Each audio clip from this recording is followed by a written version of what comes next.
Welcome to the Other Dads Podcast. Two first-time fathers trying not to screw this up.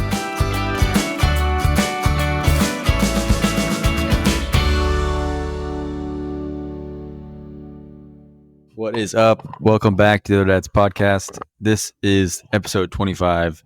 I got a little alert from our podcast platform when I signed on, and it was like, congratulations, you've done it. That's right, Josh. We've done it.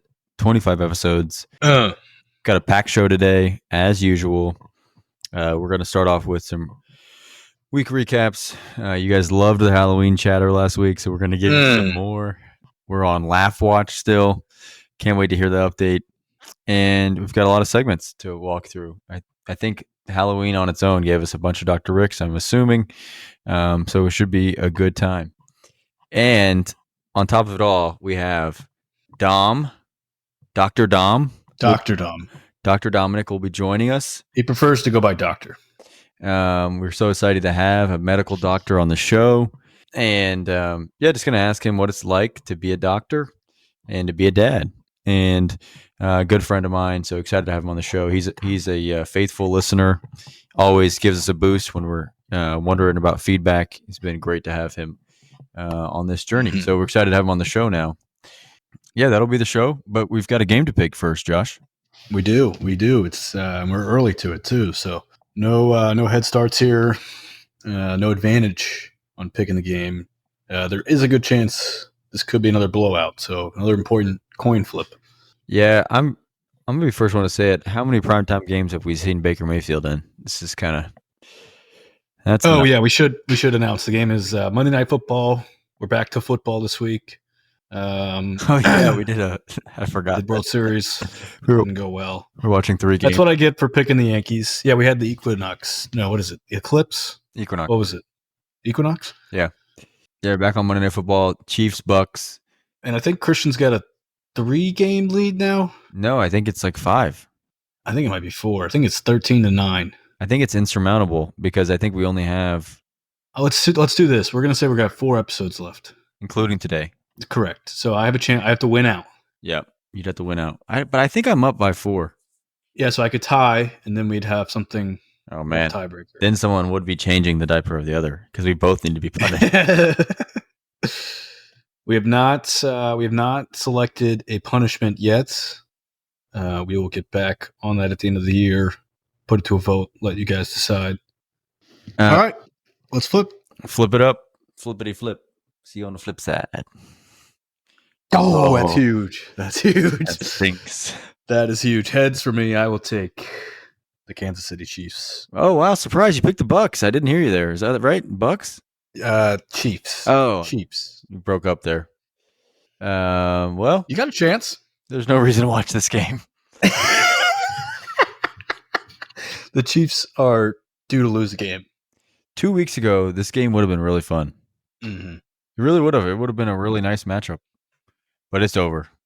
I'm going to go run to the fridge, Josh, pick up my cold one. I'll be right back.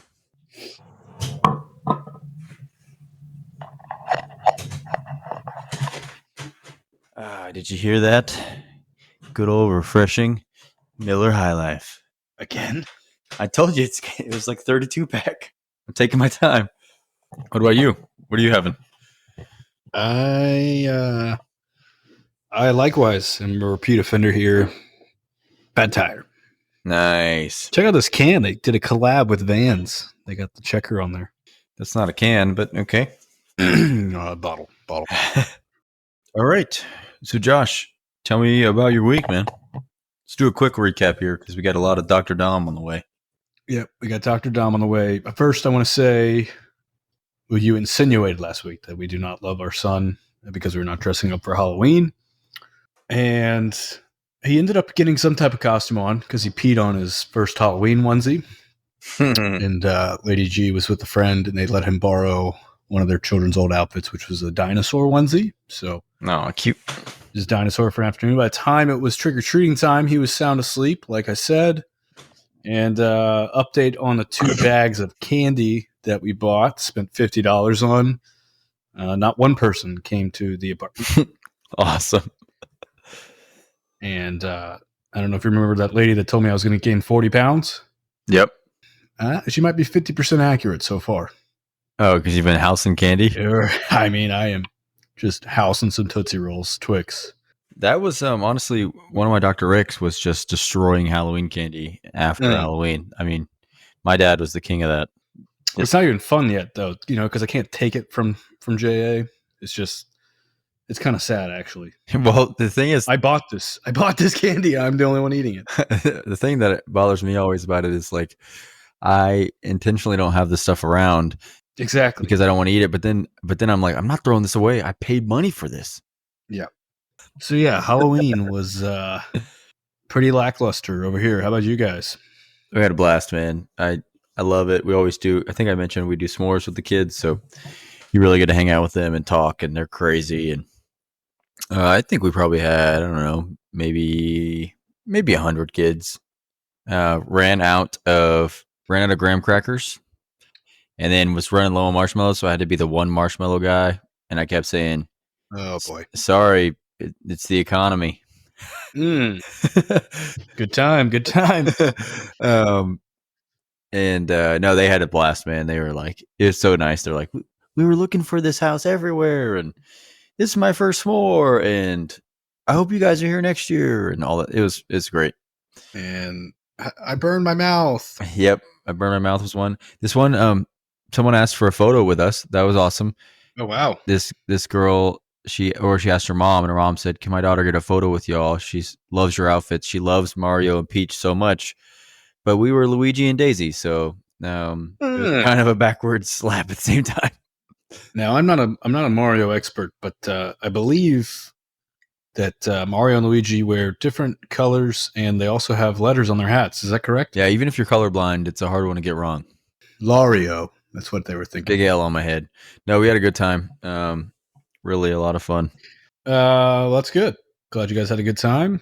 Talk of the town with s'mores. Oh yeah, always good to be known. Always good to have be a house that's known for something. Oh man, it's always great. The next week people say hi to you, and like they're like, "That's the guy." But then absolutely. in 3 weeks, they're like, "This guy sucks." Hey, s'more guy, get us some s'mores. Yeah, it just wears off quickly. Like people are so nice to me, and then I bet in like a month I'm gonna wave, and they're not gonna remember me at all. Yep. Yep. Well, what else went on with y'all's week post Halloween? Or I've got a lot of stuff here, real quick. I just want to go on record that I hate nap time. I hate it. I hate the rules around it. For yourself or for the baby? Oh, I don't nap for the baby. Okay. I hate the rules around it. I hate. What are the rules? Well, not the rules. Just like we try to do it. It's like so timely, and the thing is, like him rejecting it. It's so frustrating. Like he's not really a robot, but we have him on like a schedule, and it ends up there's just so much about it that sucks, and like the payoff is so limited. It's like, all right, we just worked for an hour for 15 minutes of an app. I also want to go out there and say, I learned how to burp my son this week. Yes. That gives me great encouragement. I never knew I was doing it wrong, but you don't have to wail on them. I thought I was basically like unclogging a valve. You didn't learn that from Bongos and Babies? I think that was episode I don't know, it was episode 10. I thought you said you were wailing on him. I thought that was fine. I was like, yeah, that's what I do too, man. I thought you much inferred that I was not doing the right thing. No, man. Did it ever occur to you when I told you that I've never made him burp that maybe I was not doing it right? Well, the thing is, I was wailing on him. He would burp. But you just figured it out, you said. I know. I'm just saying I figured so you had success with the wailing. But no, this week I was kind of just like tapping his back to like honestly to soothe him. Mm-hmm. And he just burped. And I was like, oh, wow, you didn't hate that. And you burped. Usually he hates when I'm wailing on him because he's like this, he's muy pequeño. And I'm wailing on him with I'm not a giant, but my adult hand. And I realized that he wasn't crying because he hates burping. He was crying because I was smacking the crap out of him. So you guys took his onesie off and he was changing, and Lady A was like, What's this red spot on his back? Oh, it's just a birthmark. I think it's just a birthmark. Yeah, but I realized I just barely have to tap them. Just a little tappy, and it comes on out. Can I give an update on this as well? Sure. Mine is not quite as glorious. I still am yet to have. I still have not burped him yet, and I think I made the discovery as to why this week. And it's not because I hit him too, because I don't hit him that hard. That was one time, but Oh man, I feel terrible. I've been nailing this skit. I wish I knew this. I would have asked Lady A. Oh man. But no, when you hold him, you know how you would when he's burping, kind of over the shoulder. You know, even if you're not trying to burp him, you're just holding him like that, where he's facing you. Mm-hmm. He hates it. Like Yeah, hates it. Totally. When I do it. Oh, When Lady G does it, he is like calm as a cucumber, just looking around. yeah. Sometimes we'll cuddle in her neck, and I've realized why. It's because of the boobs. More comfortable for nice little pillows. He's gonna sit on this little cushion versus on me. I'm pretty, with my 40 pounds. with my chiseled 40-pound chest. It's just like laying on, a rock. And I think it kind of compresses him a little bit. And so it's not as comfortable. So especially when I'm hitting him like that on the back, it's just, there's no kind of cushion on the other side. And, so I think I've made that discovery. It bothers me because that's like the best way to hold him, in my opinion. Because So you're just gonna put some pillows up there? I'm thinking about, like, honestly, if I just keep eating the rest of this candy up, Be in good shape. pretty soon I might have a B cup myself. Nice. So yeah, I just wanted to confess that I learned how to burp in month 4, so that's cool. And then Take encouragement. this brothers. this last one is just yeah, I hate daylight savings time now. Yeah, I think everybody is with you on that one. But like usually fall backward was the king. You're like, I get an hour. Nope. I'm going to stay up an hour later and play some video games. But guess what? Newborns have no clue. No clue. No clue what's happening. As many times as I told JJ, hey, it's bad policy, but it's still a law, and we don't live in Arizona. He was like, he had nothing to do with it. He didn't want to hear me out, and he still. Yep. He woke up. What was usually 5:30 for him is now 4:30 for the rest of the world, and he has no clue, and he does not care. And so I tried to do, for basically the 4 days before, I tried to move everything back 15 minutes a day. It hasn't worked. Like today, what is 6:30? He's used to being 7:30. He was like so mad when he went to bed because he's exhausted. Everything is still off, and I blame whoever's idea this was. Like you obviously were never a parent. Yep, for sure. Yeah, Sunday was a mess for us. But yeah, no, Lady G made a comment. It's election day tomorrow. Obviously, get out and vote. And Lady G made a comment. She said, "Whoever runs and pushes to get rid of daylight savings has my vote." So she was not a fan of this weekend. Wow, you heard that, Robert Kennedy. You've got the issues that matter. You've got Lady G's vote. I think everybody's with you on that one. The small kids. Yeah, it's that's crazy. All right. Anything else, Josh? You want to text Dom? I've got an update on Laugh Watch. Oh yeah, hold on. And next we have Laugh Watch. Josh, what's the update on laughter? Christian, I'm here reporting to you live from Jay's home. We've been with him here for the last couple of weeks, and there is no update. We're gonna have to send it back to you. There's been no laughs. Oh, that was the studio sighing in sadness. Dang, that sucks, man. No Laugh Watch. A lot of smiles. Hey, I kind of get tired of it. Do something else. I sent Josh a video of JJ laughing this week, and instead of saying, "Wow, that's so cute," or "What a wonderful laugh," all he texted me was, "I'm jealous." So that's where we're at now. I did send another text after that. He's got a good laugh. I said I was happy for you. That's right. Not happy. From a distance. Let it be known. That is the update on Laugh Watch. Now, on the flip side, Not necessarily a good thing here, but maybe a that's my kid and early that's my kid. We've got a new sneeze record for JAA. Nice. What is it? 4. 4 in a row. Oh yeah, That's awesome. What happened? yeah. It was Y'all, two y'all for saw a a long dog? time. Or? Well, we left the we got a screen door here on a part of the apartment. Whoa. We decided to leave it open on Sunday. Nice day, get some cool air coming in. Yep. And he has been sick as a dog since. So Don't need a dog when you're sick as a dog. Just coughing, sneezing. He's mucus, everything. Mm. So yeah, but record's 4. Beat it. Yeah. No, Beat it, Oscar. I haven't. We haven't gotten a 4 from JJ. All right. Well, with that, let's bring on our guest, Dr. Dom. Hey guys, First things first, Dominic. What are you drinking? got some vitamin G. Oh, nice. That's Guinness for all the kids out there. Dom, I'm so excited you're on, man. I'm going to do a quick intro here. Dominic is one of my best friends from grade school, actually. I think I met you probably when you were in 3rd grade. I was in 4th grade. Pretty crazy. When I met Dominic, he was obsessed with lemurs and has been obsessed with lemurs for as long as I knew him. And he always had this weird dream of going to Madagascar. And I thought, this kid's never going to make it. And that's what he did his PhD. He went to Madagascar to study not just the lemurs, but the culture around this national park, the Malagasy National Park. Is that right? Malagasy. I don't know if I'm saying it right.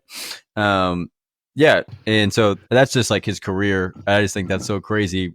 Like, I'll just, most people are like, I want to be what they think about what they want to do when they grow up. And his was one of the craziest ones I could have heard. And he actually did it.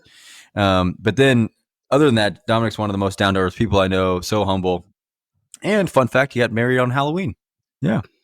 So, Dom, anything you'd like to add? I mean, Dr. Dominic, anything you'd like to add? He is a father, right? Oh yeah, sorry. Yeah, that's a big point I missed.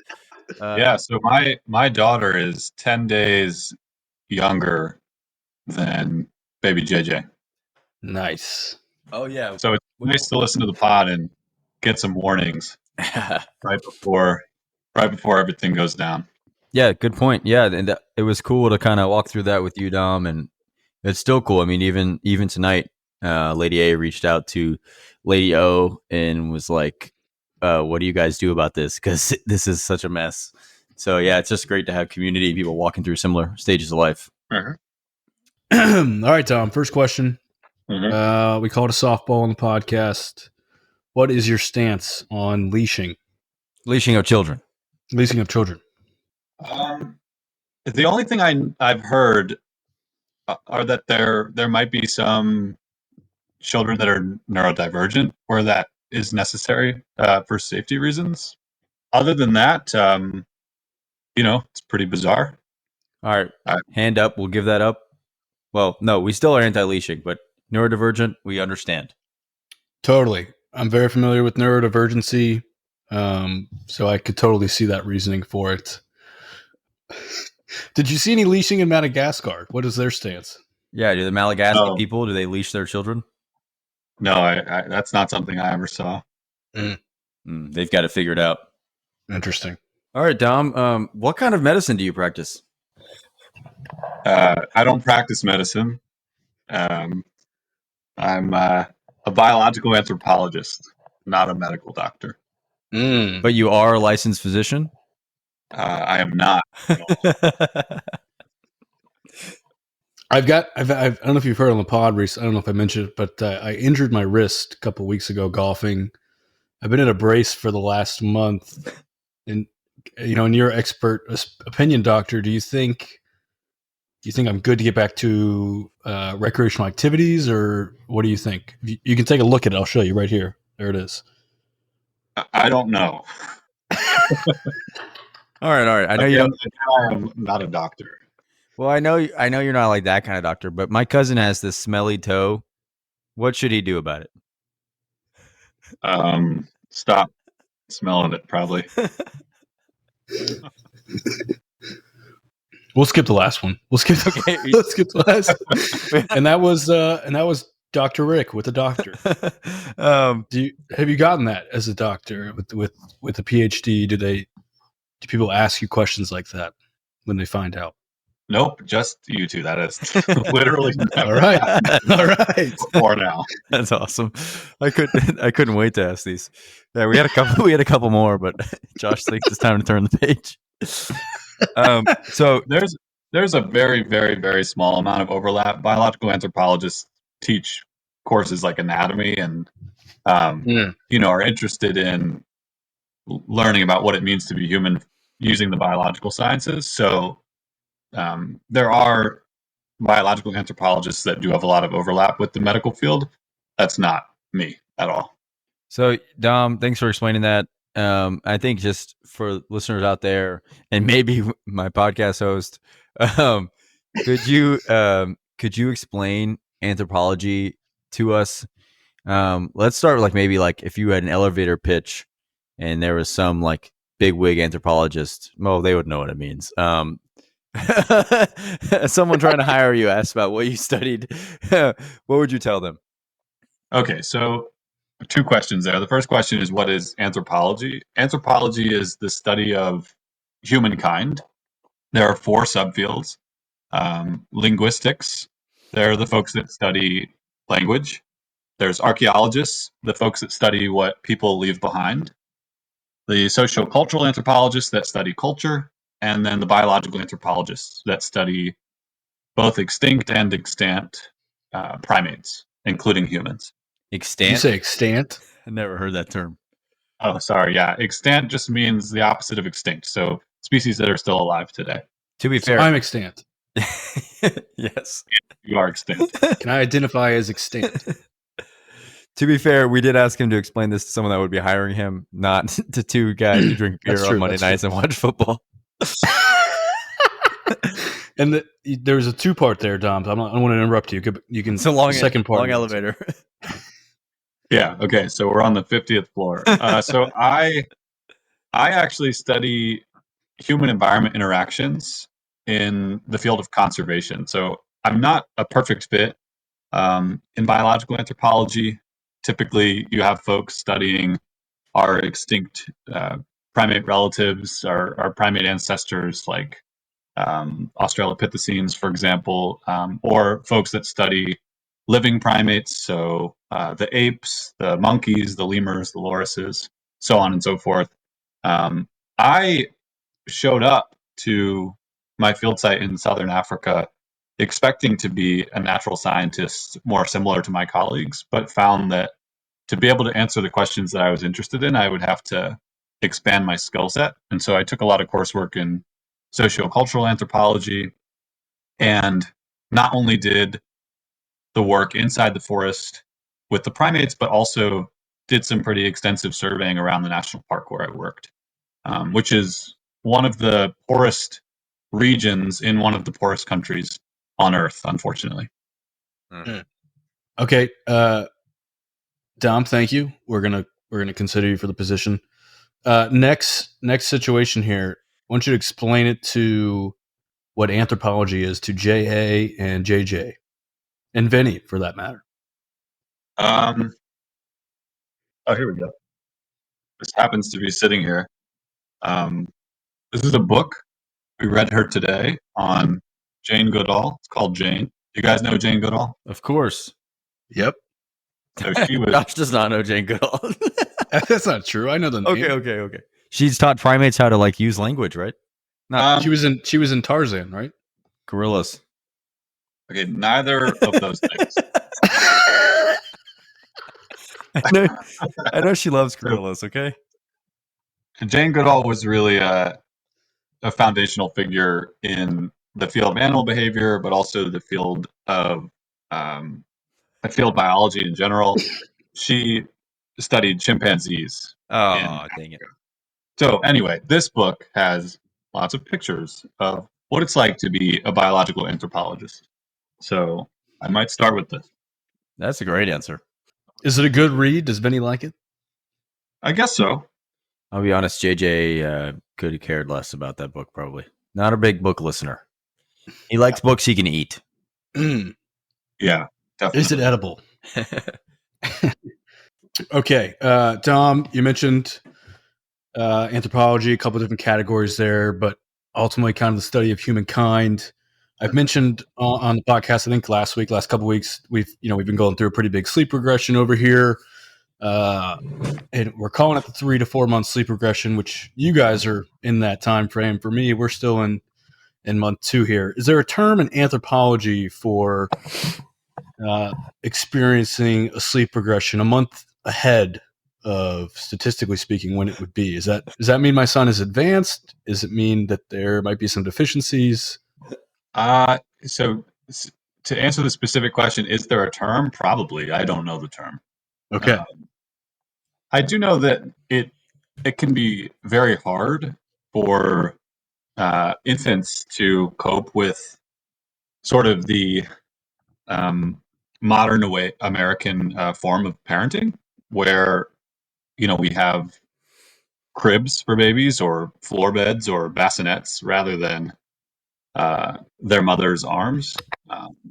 And there's good reasoning for that. Obviously, there are dangers associated with co-sleeping, and so it's important that we protect our infants in that way. But expecting an infant to sleep through the night is a fairly American expectation that's made more difficult by the the lack of touch.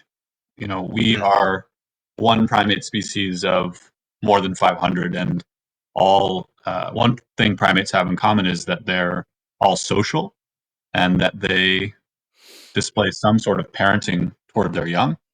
And anytime that they're sleeping, there's going to be contact. So a baby chimpanzee will sleep on its mother, a baby orangutan will sleep on its mother, and they have periods of infant dependency that last up to 9 years. And so crap. we aren't alone in this long period of infant dependency, and we just kind of deal with this difficulty of our infants aren't able to sleep on us because we're worried about endangering them. Mhm. But because they can't sleep on us, it's harder for them to stay asleep, to feel safe, and there's a lot of expectations around sleep that that I think can make the experience for mothers and fathers a lot more difficult. Yeah, chimps don't have a 9 to 5, so they don't mind. Yeah.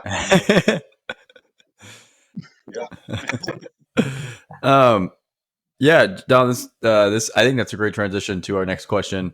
Mhm. Is do you think that having a PhD in what you studied has changed the way that you approach parenting? Whether that be even like with what you studied in particular, having an impact on how you approach parenting, but even more like where you go for resources. Are you approaching this from more of a I'm seeking out journal articles about this rather than some Reddit post? When it's 3 a.m. and you're Googling, is it normal for my kid to wake up every 10 minutes or something, right? Like, how has this changed the way you think you parent? Yeah. So when I was experiencing parenthood just as a casual observer growing up, I would have, family members and friends, um, from Virginia where I grew up, and it would seem like they were just exhausted. Like that first year, at least, just really took a lot out of them. And I kind of expected that to be the default standard, a universal experience for parenting. But in my survey work in Madagascar, I went around these communities and I saw a different approach to parenting. And that approach was much more communal. And I think that is very beneficial to mothers because, if the baby's crying, then they're never left alone to deal with that. Um, there's something called allo parenting in primatology. Humans do this as well.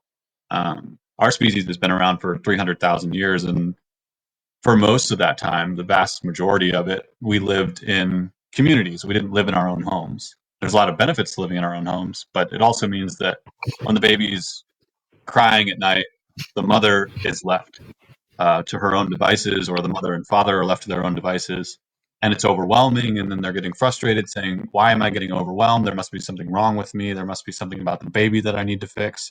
When in reality, there's nothing wrong with the parent. They're responding in a natural way to this unnatural environment that they've found themselves in. You know, in these communities outside the national park where I worked, if a mother needed to go get water, if she needed to work, then she would pass the baby on. And not only that, but by the time you become a mother in this community or a father in this community, you've mothered and fathered dozens of other children. Mm. Because you have siblings, you have cousins, aunts, uncles, grandmothers, non-relatives, all living in community with one another. And so it's really a shared burden.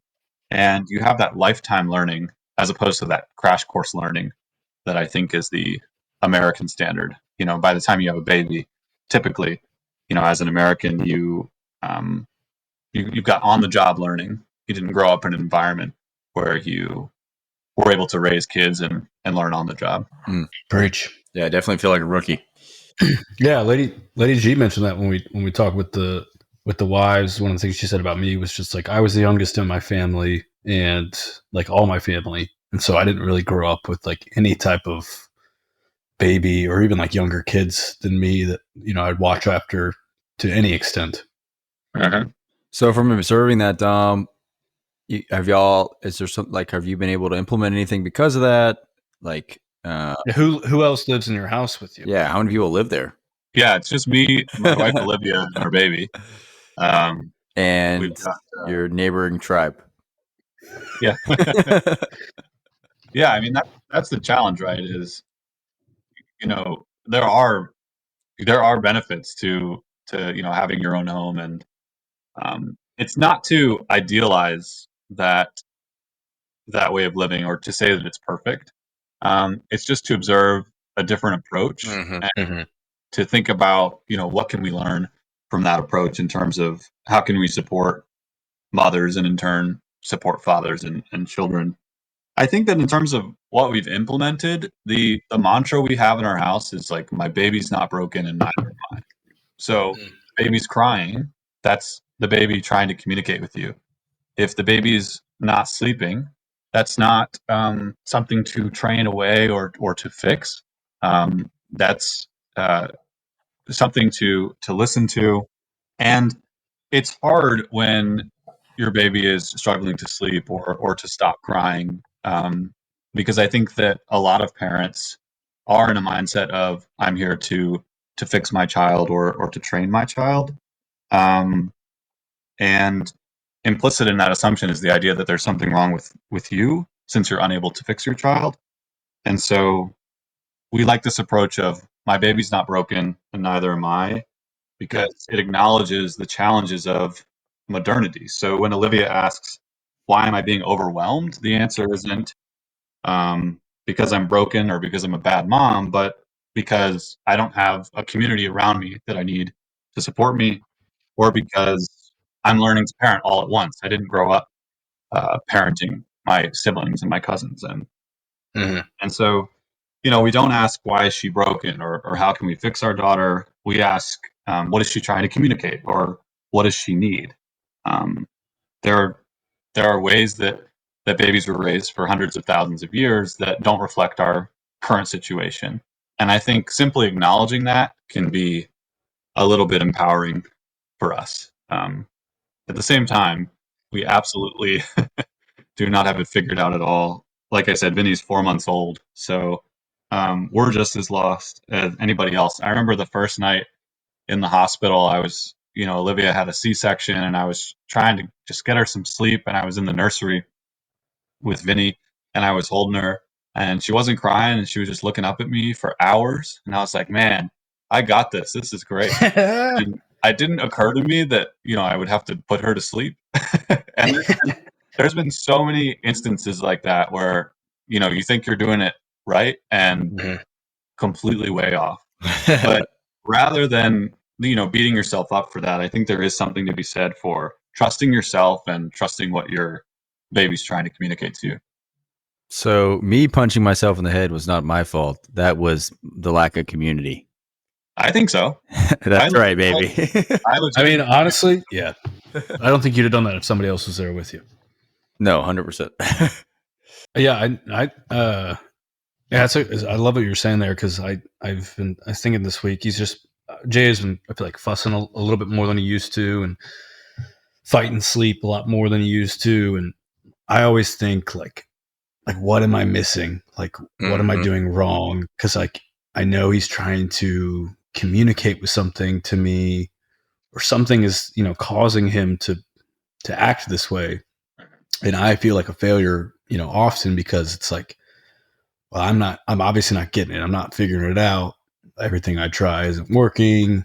That's when I've had my biggest kind of meltdowns, if you will, in the last 3 months is from that. So it's a challenge though to like remind yourself that, especially for me that I don't have much experience in this and I'm learning as I go.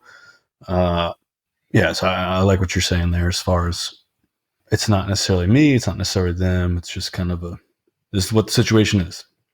Yeah. It's normal, as we say. It's always normal. Yeah, if I'm being honest, today, Lady A, JJ had like, I would argue one of his worst days, if not his worst day, in regards to like not napping, screaming, crying, fussing. I think he napped for like a total of 10 minutes for the whole day. That's why Lady A reached out to our group chat, and at dinners, she's just crying and saying she doesn't know what to do and she's so overwhelmed. And I'm there telling her like, you did your best, and like there's not really like a thing that would have worked. You did all the things that you know to do. You soothed, you changed the diaper, you moved, you didn't move, you found quiet places, you did the walk. Like there's really nothing you could have done differently. And yeah, I think the instinct is just to like, I stink or I'm lost or I want to love him, and obviously I'm not doing it good enough. But that's just like, and I think it's to say it is so much easier than to like feel it. Like I think she knows it's true, but I don't know, to like when you feel like a failure, it doesn't matter what someone tells you. Like that's what you feel like, and it stinks. Like there's nothing I could have done there for her because she just feels like she should have done better. But I think she did great. Just this is a baby. Well, I think you can, at the very least, with the perspective I gained through the work that I did, cut yourself some slack and just realize sort of from a perspective of the way that we live here isn't the only way to live, and there are other folks that live differently that have different struggles from us but don't struggle with these things in particular. They also they don't have the luxury of staying at home all day with their baby alone is another way of looking at it. Mothers there are constantly working and taking care of their tasks for the day. And I think that also serves a purpose. They receive stimulation and are able to do interesting things because of that. And the baby, in turn, is able to learn by you know traveling on their mother as they're carried to do those different tasks, or being carried or sleeping on a family member or a non-relative in the community. And that's another thing that lately has been helpful to Olivia and I, has been, sometimes the hardest days are the days where you try and make it easy on yourself and you say, I'm just going to stay home and focus on the baby. But then by doing that, um, the you're understimulated, the baby's understimulated, and it can sometimes lead to harder days. And this is by no means advice, but one thing that we have encountered over the past few days is just there's so much benefit to getting out and doing things. It's good for the mom, and it's good for the baby, and that makes sense from an evolutionary standpoint too. Primate babies are constantly clinging to their mothers. Those orangutans, that aren't weaning until they're 7, 8, 9 years old, they Oh my they're gosh. riding on their mom. They're riding on their backs. They're watching them forage for food and establish their territories and form social bonds. They're along for the ride the whole time. And I think that we have a tendency to we're already isolated, and then we isolate ourselves even more in an attempt to make it easier. And in a sense that's a bit counterintuitive and can make it harder. So Love that. Love that. but you asked, do I have a different approach to, gathering knowledge about parenting? I don't I don't think so. I feel like I have a lot of trust in Olivia because she felt like she was in the dark. She's got a lot of training with sort of 2-year-olds to 5-year-olds as an early childhood educator and an environmental educator, and felt like those first 2 years of life was like, whoa, what's going on here? I never learned about this. And I think that there was a hunger for knowledge wherever she could find it. I have a lot of trust in her and my own instincts, and I think that can be unhelpful at times. Mhm. I think that uh, you can kind of get into a dynamic in a relationship where there's the worrier and the person that's not worrying, and then it becomes unhelpful. But I try and be reassuring to both her and myself, and trust that as long as we're uh, letting our child lead us through her cues, that we'll be able to give her what she needs. And a big part of that is not listening to advice that we feel is improper. And one of like an example of that would be crying it out or sleep training.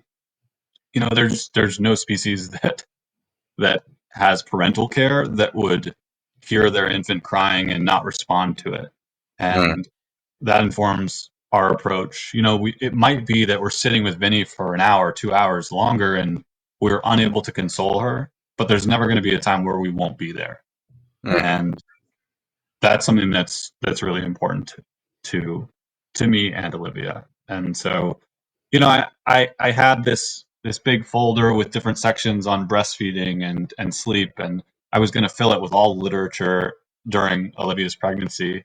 And I just kind of ended up not doing it. I've read a few books here and there. I would say that I've really leaned on my in-person experience in those communities, my experience as a primatologist, and tried to block out the noise that is Reddit, and I don't really have social media or any of that, but I don't put any stock in that because I get all the information I need from the Other Dads podcast. That's right. Preach. Preach. That's great. Thanks, Dom. I mean, like, do you feel like there's, you mentioned like crying it out, sleep training kind of thing. Do you feel like there's like a balance there of, if they make a noise, we're not going to go in there? And is there something for you guys that you've seen that's been like a good balance or kind of like rule of thumb when it comes to that, as far as not going too extreme one way or the other? I would say that this is another place where you can trust your instincts. I think obviously, depending on where you are in the house, there's going to be a period of time where your child might be crying before you get there. You also might not be sure if a noise is an all-out cry or if they're going to be able to fall back asleep on their own. I think there probably is a balance there. We probably lean more on the side of be there, show up, and by we I mean Olivia, for the most part, of course. So Yeah. that's that's something that I really respect and love about her is her attentiveness to our daughter's cues. But it just all comes back to the fact that she should be sleeping on us. That is how babies slept for hundreds of thousands of years, and we've realized that there's a danger involved in that, and we don't do that anymore. But in reality, like that is a need of a baby, and so it's I don't think it's a correct expectation to be able to say that you should be able to set a baby down on the mattress, leave them alone, and they'll sleep through the night. I think that if your baby isn't able to do that, it doesn't mean your baby's broken. It means your baby is the opposite of broken. That's a healthy response to a tiny baby primate being left alone in a world full of predators, right? Is to cry out for mom. And so, what the next best thing to sleeping with your baby is sleeping next to your baby, so your baby can hear the the sounds, the subtle feeling of you next to them at night for those first few months of life. Obviously, you know, as you are able. So that's the way we lean, and I wouldn't say that that's a one size fits all solution, but just speaking to our own experience. I kind of think I want my kid to be broken then, so that he will sleep. So he will sleep through the night. Give me a broken kid. I do wonder. Maybe the answer to this predicament here is. I wonder if they could almost make cribs to where the bed has an indent of the shape of the mother, Business idea. and then you kind of nestle because it's not it's not any type of like anything loose or anything like that. You But, dip your wife almost- in wax. Exactly, and then shrink them down a little bit, put them in the crib, maybe put like the perfume on them so they smell mom. The heartbeat. Yep, heartbeat. That's all you need. Maybe if they snore, you could add that. I like it. Yeah, it definitely I'm in the crib. it's better in that it acknowledges the underlying need that the baby has to be with its mother, rather than I think the incorrect assumption that a baby should be able to sleep without its mother. Now this is the other dad's podcast. Is there anything to sleeping near the dad? Would that be more helpful? Would that be counterintuitive? Are there any studies on that? Are there any cultural backgrounds that have done that? Or are all these primates just abandoning their kids? Mm-hmm. If you do, don't listen to our podcast, primates. Are chimps deadbeats? Yeah, are they deadbeat dads? No.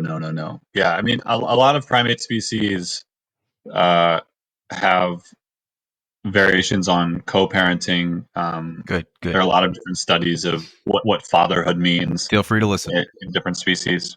There are actually monkeys in South America that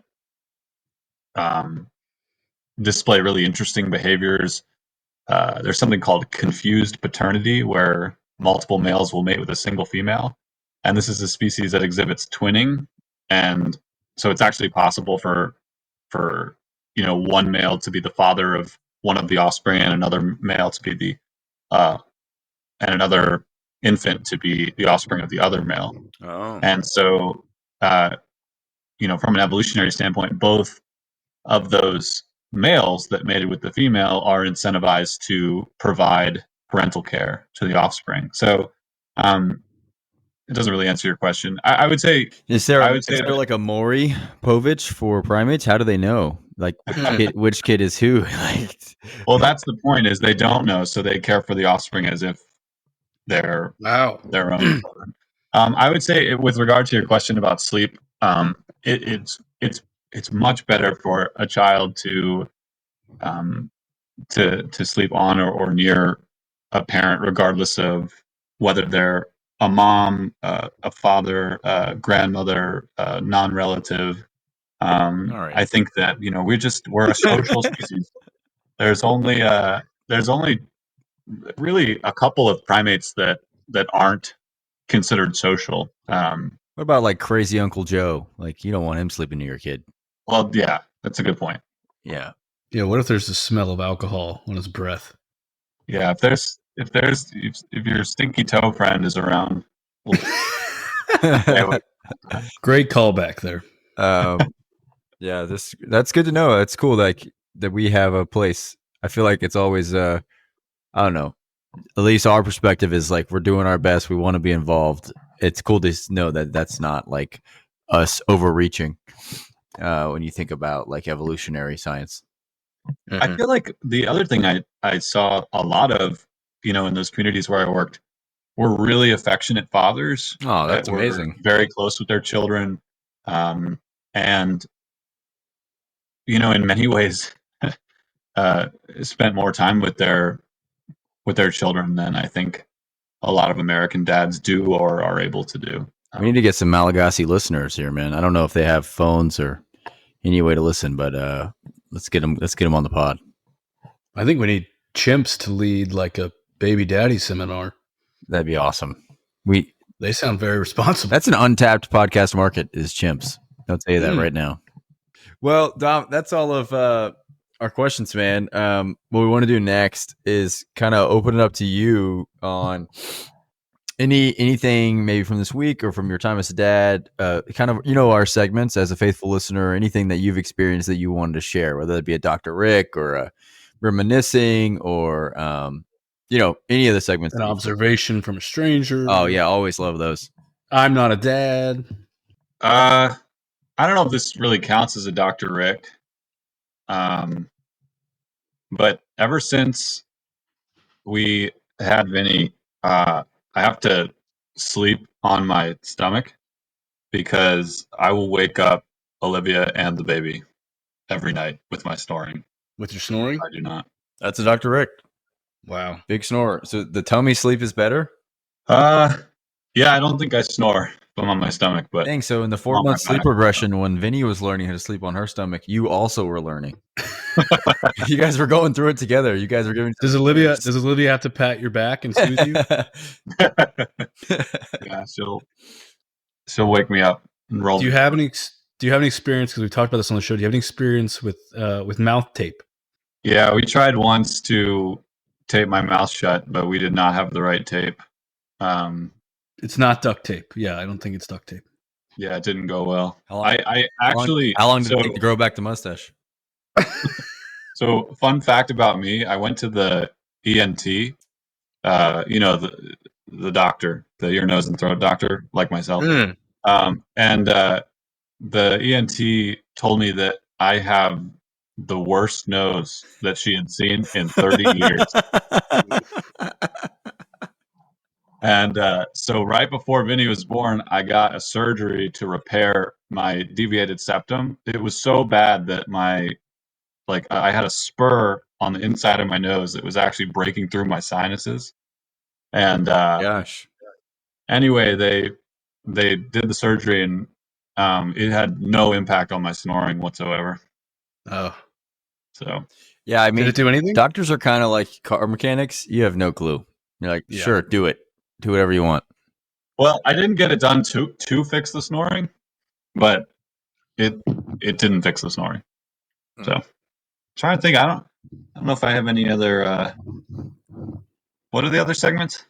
Observations from strangers, weird things people say to you about your kid or how to raise your kid. I'm not a dad. Oh my gosh, we got such a good one. So one of my favorite people in the family is Olivia's father's mom, so Olivia's grandma.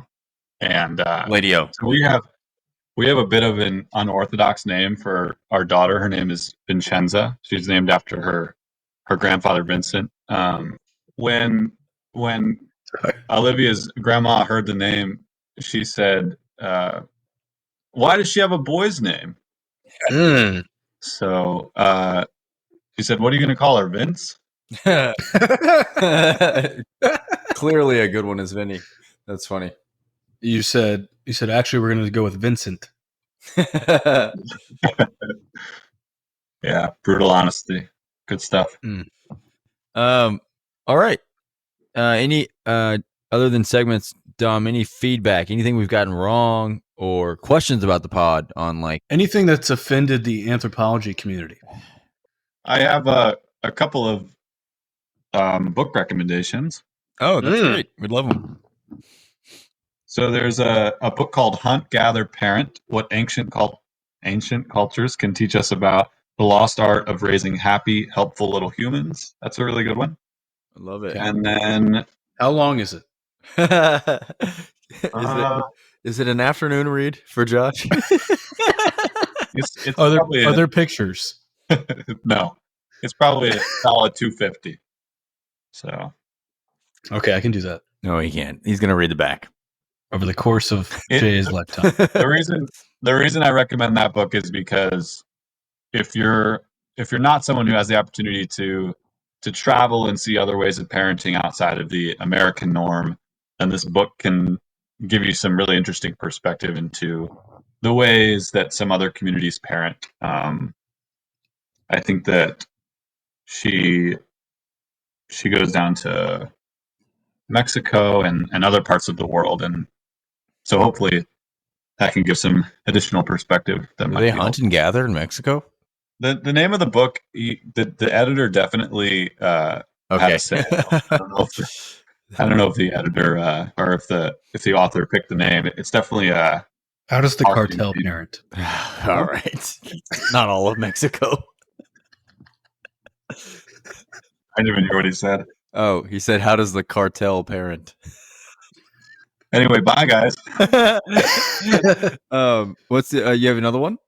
Yeah, let me get the name. Oh. We shared it with Lady A today. Oh, cool. The name is The Discontented Baby. yes, The Discontented Baby. That's a good one. Is that a biography of J.A.? Well done. Well done.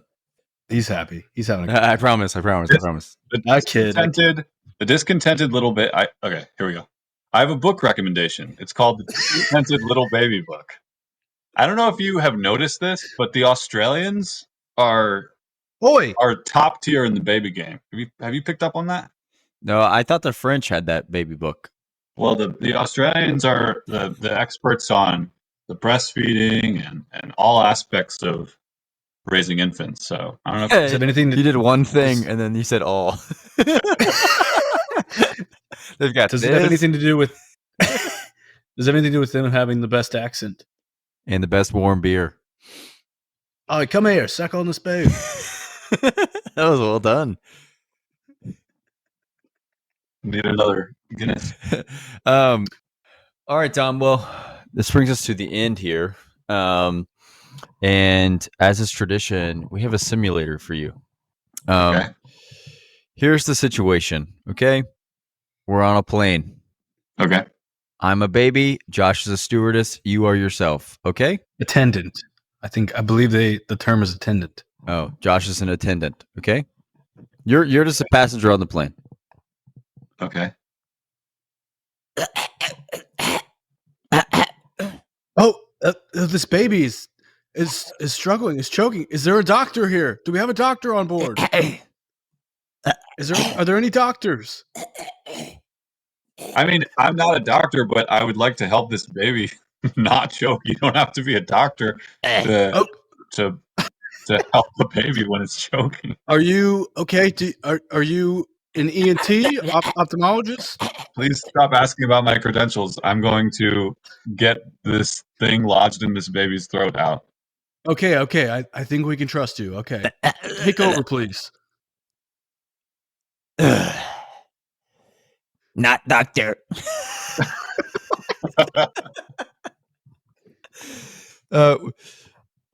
Josh, you were supposed to quiz him on Coloboma, but he said no credentials. That was good. He pivoted on you. Yeah, he cut me to the chase there. Yeah. Quiz me on what? We were gonna quiz you on just doctor vocab and to prove your credibility. But you made a good point. This kid's dying. Yeah. You said this doesn't really need a doctor for this. And that's why he's a doctor. He outsmarted us before we. And that is Dr. Dom. Preventing death by choking should be knowledge that everyone has. Yeah, just scoop it out. For sure. Scoop it out of there. You did a little claw finger. Uh-huh.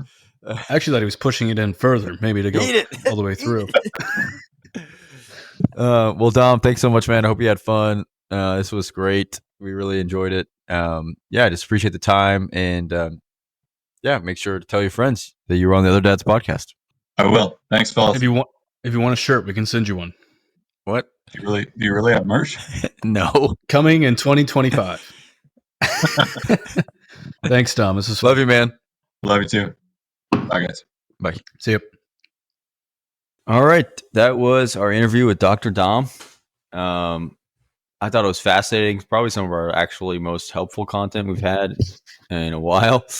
Thank you, Dominic, for being on the pod. I loved it. Loved what you had to bring to the show, and I learned a lot. I think the mantra of "my baby is not broken, and neither am I." I love that. I can't wait to go tell Lady A that, and add that to our family as well.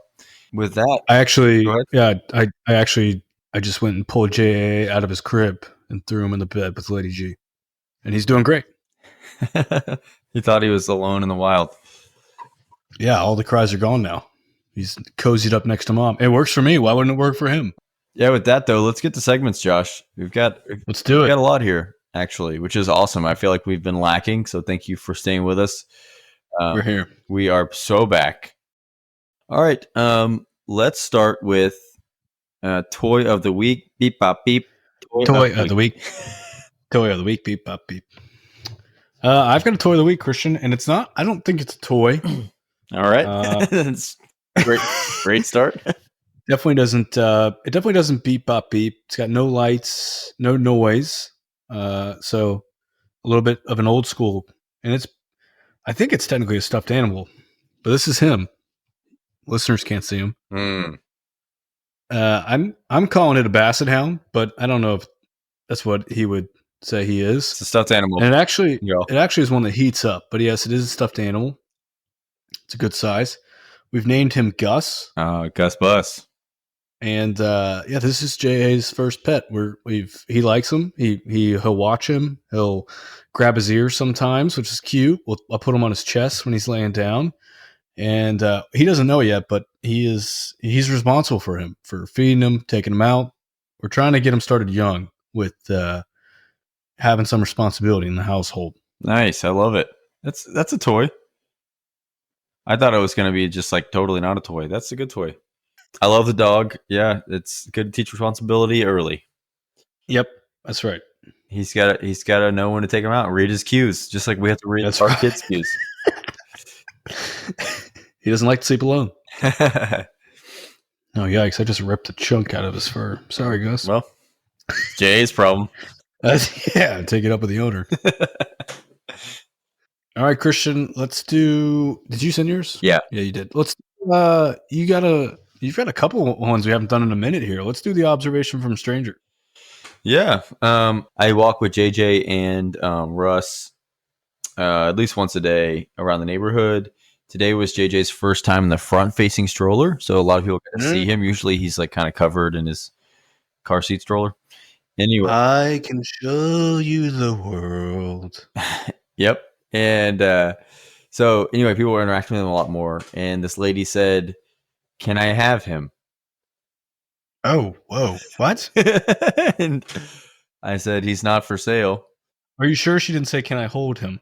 Nope. She said, and then she said it again. She said, "No, can I have him?" Which means I don't think she's willing to offer money.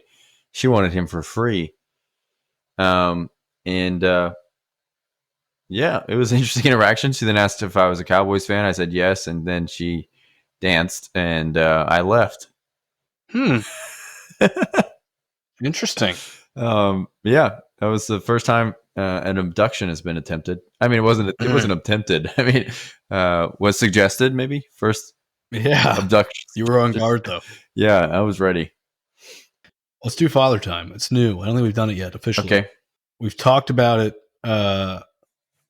A new segment. It's Father Time, and I don't know if we've ever really defined it, but it's almost, is it Dr. Rick, but more from a physical standpoint? Yep. It's kind of, I'm becoming a dad physically, just the body's getting older, I'm aging. Yeah. I'm pretty embarrassed by this, and a lot of men suffer from it. I'm just kidding. If it lasts more than 4 hours. No, yeah. I'm just kidding. But I had Frank Thomas uses it. There's no shame. I had my first filling today. I had a cavity. Never had a cavity before. Is that a father time? No, it has nothing to do with being a dad, but just getting old. I think my teeth are decaying, and yep, just embarrassed. They said it wasn't my fault. They reassured me. It was just my teeth anatomy. Hey, my teeth aren't broken, and neither am I. Another segment I wanted to do, I think we've done it once, is fake connection. Yes. It is a time when you feel like you are uniquely connecting with your son. Come to find out, actually, it's not anything to do with you. Josh has seen this video. There's this amazing video of JJ laughing. I'm throwing this ball. He's having the time of his life. And I thought, man, that must be me. He loves dad. Dad makes him laugh. I come home from work the other day, and his gammy is doing the same thing with him, and he's laughing just as hard. If not harder. Yeah. So it's the ball. Mm. It's the tossing of the ball. It has nothing to do with me, and it hurt. Yeah, I was worried about that. I watched that video of me throwing the ball later that night to remind myself, You saw it. but I knew I know you saw. I knew it was a lie. Ugh. It's not me. It's the ball. So The first step is admitting. that's right. So, yeah, that was the fake connection. That hurts to hear. I'm somber. I do think he still thinks I'm the funny guy, but that moment is more about the ball than me. But we will recover. We will grow from this. All right, let's get to Dr. Rick. We know what y'all are waiting for. Let's do it. So my first Dr. Rick is that I have entered into the phase of my life where if there are two people in a room, I will call them the wrong name. Oh. I've begun to call JJ Russ and Russ JJ. Oh, you said people. Yeah. Well, in our house, Wildlife included. he's domesticated. And, like my whole life, I got called my uncle. I got called all my brothers and sisters. I got called my cousins. Like, hey, Jenny. And you're like, nope, my name is Christian. And you just had to get used to it. So, yeah, that's happening already. I think at least my parents, when they do it, they'll name anyone that's like ever existed in their life. At least for me, it's like the two things in the same room. Like JJ and Russ are at least next to each other. But yeah, for my family, it's like if you've ever interacted with someone named Thomas, they may mention Thomas when they're talking to you. For sure. Yeah, my dad I think he used to say Jack. Yeah, who's Jack? It's both our names combined, but it's just there's no Jack. But it is good. Yeah, it's always good when the dog gets mixed. Yeah, it hurts a little bit. That's good. What about you, Josh? Okay, my first Dr. Rick. This is going to be a bonus Dr. Rick because this actually was I think 2 or 3 weeks ago. I totally forgot to mention. I was in my closet and I realized it, and that is about a month ago. I bought my first pair of slip-on shoes. Oh, not good, dude. What? I thought you were going to say like dungarees or something. That's way worse. Slip-on shoes. They're great. They're very nice. I bought them as a pre and post golf shoe, so they have a purpose. I did get a blister the first time I wore them, so I up for debate as to whether or not I'll keep using them. But it's not fun putting on the slip-on shoe. You just realize I was excited to buy these. Why was I ever excited to buy slip-ons? Oh man, that's tough, man. I hate to hear that. Back to you. All right, my next one. This one is one I've heard Dad say a lot, and I've always said that's not going to be me, and like I love it too much. I'm not going to let that happen. I don't watch sports anymore. What? Like ever. Like unless we're podcasting, I watched I think an hour of football on Sunday. Maybe it's because my team stinks, the Cowboys. I hate you. Yeah. Maybe that's part of it. But like the Thunder are amazing. I can't stay up to watch a game. Well, that doesn't count. West Coast, give me a break. Oklahoma is in the middle of the nation. But it's a lot of West Coast games. Western Conference. It's I follow it all still, but I can't, man. I also just like I just don't want to. My desire is not there. Like on Saturday, I was like I could watch college football, or I could watch Harry Potter because it's fall outside. Oh, gross. I wanted to feel like fall. I don't know if this is a Dr. Rick though. I don't know. I know so many guys are like I used to be big into sports. Yeah. But then life, work, kids, when do I have time for it? That's me. That's true. I'm a has-been. I think I've gone the other way. I think just because we're just always in the house. I feel like I'm always trying to leave the house. That's the other part. I don't, on my weekends, I don't want to be here. I want to be moving. Yeah. But I hear you. Yeah. I've thought that. I was like, man, Josh is kind of like leaned into sports. Yeah. Lady G is pumped about that. People always tell me, like, I was telling someone this and they were like, well, one day you'll get to watch it with JJ. And I was like, I might not even be a fan by the time I get to watch it with JJ. Like, that's like 5 years away, 6 years, 7, 8, hell, 9. What about you, Josh? Last Dr. Rick? Yeah, last Dr. Rick. I've mentioned the highlight of my last couple of weeks has been on my walks to Sam's Club with JA. And we made a walk this week. And I purchased clothes at Sam's Club. Wow. That's good. Just say I needed a t-shirt. Just good old Members Mark brand. I just needed a good blue shirt. Yeah, for me it was sweatpants. Oh, yeah. Just need a good pair of sweats. And they have some other brands there. They actually have good clothes there. I'm realizing how much of a Dr. Rick this is now. Just being a parent advocating for shopping at the bulk grocery store. They had like Under Armour pants too, and I was like, let me grab these. And then they had the Members Mark Sam's Club brand for half the price, and I thought these are just as good. Being excited about Under Armour may be a Dr. Rick on its own. I think Under Armour exclusively serves dads. Yeah, maybe. And then I have a bonus. I'm not a dad inside of this, which is that I proceeded to try on the pants inside the store. Just in the middle of the store. If you're not familiar, all right.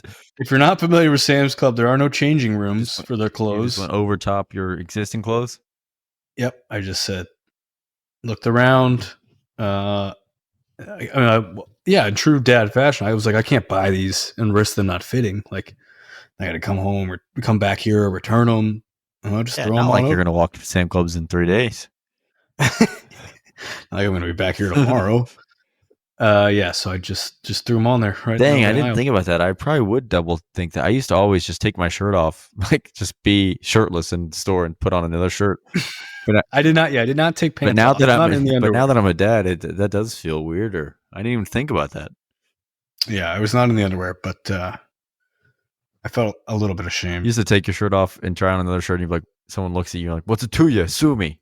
Like, yeah, trying on a shirt over here. Exactly. What do you want me? You want me to walk all the way to the changing table? That's not right. Changing table. You want me to lay down on the change?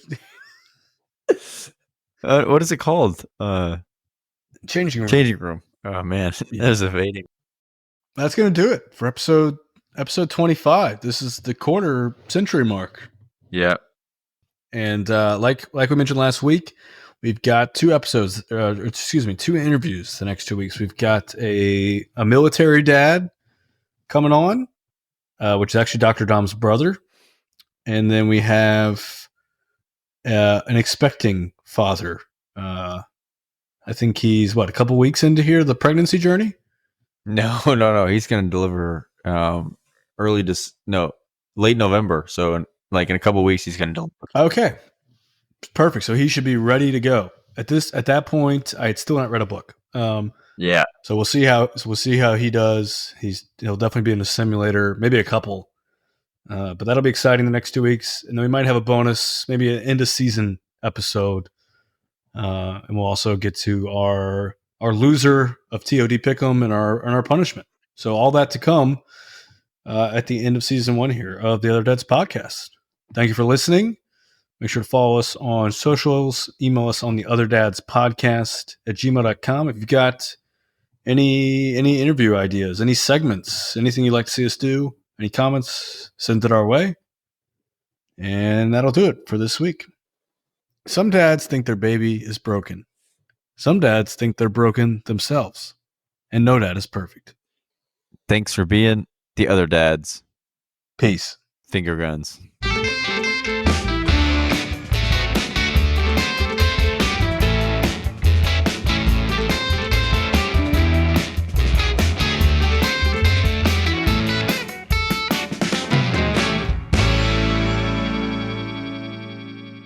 Game 23 of TOD Pick'em goes to me as the Kansas City Chiefs defeat the Tampa Bay Buccaneers 30-24 in overtime. I'm alive.